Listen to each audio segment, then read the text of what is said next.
जी भाई। आप सबसे पहले वो कह रहा है कि आपको निकालना है ब्रेक इवन। सबसे पहले हम इसमें से फिक्स कॉस्ट देखेंगे, एक ये फिक्स कॉस्ट है और एक ये फिक्स कॉस्ट है, तो ये हो गई 4.50। हम यूनिट्स कितने बना रहे हैं, 800। फिक्स कॉस्ट है टोटल 4.50, तो मिला के हो जाएगी 3600। अब कंट्रीब्यूशन पर यूनिट यानी कि सेल्स में से माइनस करूंगा सारी वेरिएबल कॉस्ट, ये माइनस करूंगा और ये माइनस करूंगा, तो ये आ जाएगी 20। तो ये हो रहा है 180 यूनिट्स। उसके बाद कह रहा है ब्रेक इवन रेवेन्यू में। उसका फॉर्मूला क्या होता है, break even units multiply by selling price 6300। फिर वो कह रहा है मार्जिन ऑफ सेफ्टी, यूनिट्स में भी निकालना है और रेवेन्यू में। तो मार्जिन ऑफ सेफ्टी का फॉर्मूला क्या होता है भाई, units multi minus break even units. 620 ये मार्जिन ऑफ सेफ्टी यूनिट्स हो गया। और अगर रेवेन्यू निकालना है तो मार्जिन ऑफ सेफ्टी को हम मल्टीप्लाई कर देंगे सेलिंग प्राइस से। Margin of safety as a percentage of sale होता है। इसका फॉर्मूला क्या है भाई, margin of safety units sales units into 100, 77.5%। ये तो खैर सिंपल था, असल जो आएगा वो अब आएगा। जी, ये होता है मेक और बाय डिसीजन। ठीक है, मेक और बाय डिसीजन होता है कि different machine, one of the machine, एक मशीन ख़राब हो गई है। अब इसके बाद 4 वीक्स के लिए, हाँ, इसके बाद दो ऑप्शन है, या तो लीज़ कर ले एक मशीन और अपने पास ही बना ले, या अपने कंपेटिटर से यानी कि बाहर से ख़रीद ले। तो पहले हम ऑप्शन नंबर 1 की तरफ जाते हैं, रेवेन्यू। ठीक है, रेवेन्यू। तो ये जो मशीन हम लीज़ करेंगे, इससे 800 की जगह हम बनाएंगे 500 यूनिट 4 वीक्स के लिए, और सेलिंग प्राइस है 70,000। फिर variable production cost 500 units 4 weeks के लिए, वो आ रही है 13.50। फिर है variable selling cost 500 units 4 weeks के लिए 1.50। ठीक है, ये आप करेंगे तो कंट्रीब्यूशन आ जाएगा। फिर आएगा फिक्स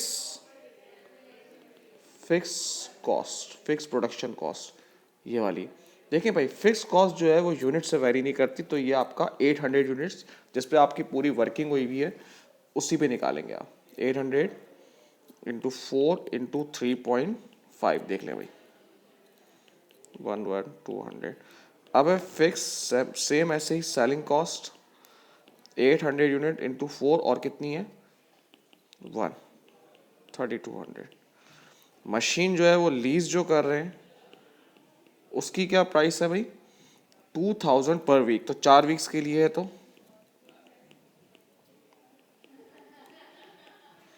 उस मशीन पे हमें अपने स्टाफ को ट्रेनिंग भी देनी पड़ेगी, कितने की, 3000।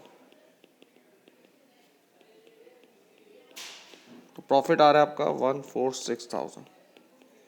ठीक है, आता तो प्रॉफिट आ रहा था 146,000, और सेकेंड इसका जो है वो आ रहा है 14600। ठीक है भाई, थैंक यू।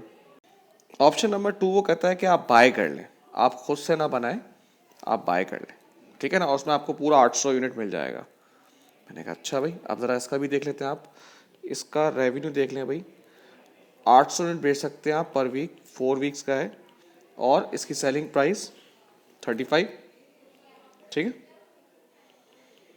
अब आप परचेज कर लें 800 यूनिट इंटू 4, और ये देखें लिखा हुआ है 26.25, 84,000।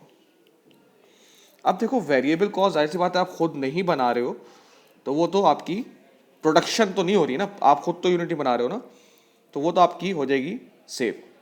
अच्छा, क्योंकि सेल आप ज़्यादा कर रहे हो, सेल कर रहे हो, तो वेरिएबल सेलिंग कॉस्ट जो कि सेल्स से जो है, सेल्स से जो है वो ऊपर नीचे होती है, हाँ वो ज़रूर लगेगी आपकी। Variable selling cost 800 unit into 4, और वो है 1.50, 4800। अब इसकी एक डिलीवरी चार्ज भी है,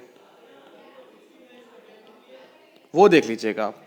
डिलीवरी चार्ज का क्या है, is able to supply 800 units per week. ठीक है भाई, ये चार्ज करेगा 50 पर डिलीवरी फॉर ईच 100 यूनिट्स, यानी कि आपको पर वीक 800 यूनिट्स चाहिए। तो इसका मतलब क्या है, आपको 8 टाइम्स डिलीवरी करानी पड़ेगी, ठीक है ना, क्योंकि एक डिलीवरी में वो 100 यूनिट देता है आपको, और आपका पर वीक का जो कोटा है वो है 800, तो आपको 8 दफा उससे गुड्स मंगाने पड़ेंगे, तो 8 टाइम डिलीवरी करवानी पड़ेगी। और एक दफा डिलीवरी देने की आपकी चार्ज कितना है उसका, 50।